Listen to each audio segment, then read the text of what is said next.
Ben ritrovati al meteo. Migliora il tempo sulle nostre regioni, sarà un ferragosto soleggiato, ma vediamo il dettaglio. Sul Veneto ampio soleggiamento ovunque al mattino, con il cielo che si presenterà sereno o al massimo poco nuvoloso ovunque.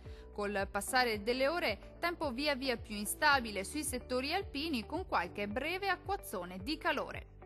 Temperature minime tra 15 e 20 gradi, valori massimi compresi invece tra 26 e 31 gradi circa.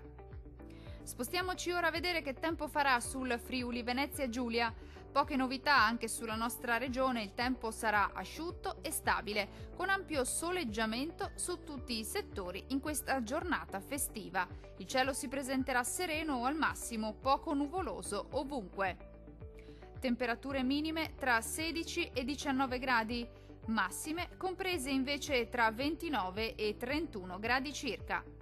Infine la situazione meteorologica del Trentino Alto Adige. Sarà una bellissima giornata all'insegna del bel tempo con ampio soleggiamento su tutti i settori, salvo per isolati acquazzoni, al pomeriggio specie sui settori alpini di confine.